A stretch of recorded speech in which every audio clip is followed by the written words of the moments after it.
दिन एनडीए विधानमंडल दल की बैठक कर सकते हैं नीतीश कुमार। सीएम के नाम से लेकर इस्तीफे की तारीख भी हो जाएगी तय। दिल्ली से लौटते ही बड़ा धमाका कर सकते हैं सीएम नीतीश कुमार। बिहार की राजनीति में नया अध्याय लिखने की तैयारी। बिहार की सियासत एक बार फिर बड़े राजनीतिक मोड़ की ओर बढ़ती दिखाई दे रही है। राज्य के मौजूदा मुख्यमंत्री नीतीश कुमार को लेकर इन दिनों चर्चाओं का बाजार गर्म है। उनके संभावित इस्तीफे और नई सरकार के गठन को लेकर राजनीतिक गलियारों में हलचल तेज हो चुकी है। सवाल ये है कि क्या बिहार जल्द ही एक नए मुख्यमंत्री के नेतृत्व में आगे बढ़ेगा। सूत्रों के मुताबिक घटनाक्रम काफी तेजी से आगे बढ़ रहा है। बताया जा रहा है कि मुख्यमंत्री नीतीश कुमार जल्द ही दिल्ली का दौरा करने वाले हैं। दौरा सामान्य नहीं माना जा रहा, बल्कि इसे बिहार की सत्ता में संभावित बदलाव का संकेत माना जा रहा है। राजनीतिक विश्लेषकों का मानना है कि दिल्ली में होने वाली मुलाकातों के बाद ही स्थिति पूरी तरह स्पष्ट हो पाएगी। जानकारी के अनुसार 9 अप्रैल को नीतीश कुमार दिल्ली जाएंगे। वहां वे पार्टी के शीर्ष नेताओं से मुलाकात कर सकते हैं। बैठक बेहद अहम मानी जा रही है, क्योंकि इसके बाद ही बिहार की राजनीति में बड़ा फैसला सामने आ सकता है।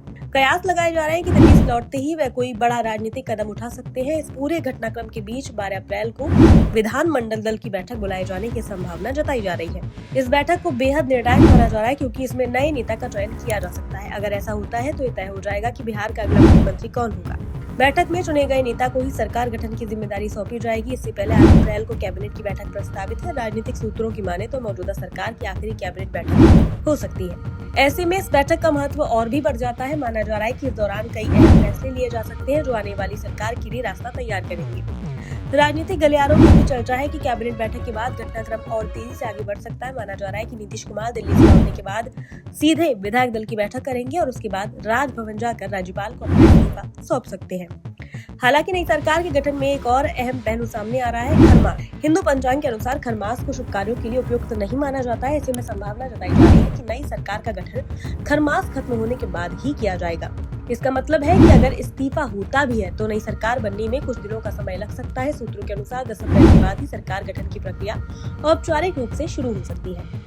इस दौरान विभिन्न राजनीतिक दलों के बीच बैठकों और रणनीति बनाने का दौर तेज हो गया है। सत्ता समीकरणों को साधने और बहुमत सुनिश्चित करने के लिए पर्दे के पीछे लगातार बातचीत जारी है। वहीं विपक्षी दल भी इस पूरे घटनाक्रम पर नजर बनाए हुए हैं। वे किसी भी राजनीतिक मौके का फायदा उठाने के लिए तैयारी में है। विपक्ष को उम्मीद है कि अगर सत्ता पक्ष में कोई असंतुलन पैदा होता है तो वह इसे अपने पक्ष में भुना सकता है। दूसरी तरफ सत्तारूढ़ गठबंधन के भीतर भी मंथन जारी है। सबसे बड़ा सवाल यही है कि अगला नेतृत्व किसके हाथों में सौंपा जाएगा। कई नाम चर्चा में है, लेकिन अभी तक किसी एक नाम पर अंतिम मोहर नहीं लगी है। यही कारण है कि सस्पेंस लगातार बना हुआ है। राजनीतिक जानकारों का मानना है कि सिर्फ नेतृत्व परिवर्तन नहीं, बल्कि बिहार की राजनीति में एक बड़े बदलाव की शुरुआत हो सकती है। आने वाले फैसले न सिर्फ राज्य की राजनीति को प्रभावित करेंगे, बल्कि इसका असर राष्ट्रीय राजनीति पर भी पड़ सकता है। बिहार की राजनीति हमेशा से ही अप्रत्याशित घटनाक्रमों के लिए जानी जाती रही है और इस बार भी कुछ वैसा ही देखने को मिल सकता है। हर दिन के साथ स्थिति बदल रही है और नए नए संकेत सामने आ रहे हैं। फिलहाल सभी की नजरें मुख्यमंत्री नीतीश कुमार के अगले कदम पर टिकी है। क्या वे इस्तीफा देंगे? अगर देंगे तो अगला मुख्यमंत्री कौन होगा? ये सवाल आने वाले दिनों में साफ हो सकता है। कुल मिलाकर बिहार की सियासत एक नए मोड़ पर खड़ी है। अगर सत्ता परिवर्तन होता है तो राज्य के लिए एक नई राजनीतिक दिशा तय करेगा। आने वाले कुछ दिन बेहद अहम है और हर राजनीतिक गतिविधि पर देश भर की नजर बनी हुई है। अब देखना दिलचस्प होगा कि सियासी ड्रामा किस मोड़ पर जाकर खत्म होता है और बिहार को उसका अगला नेता कौन मिलता है।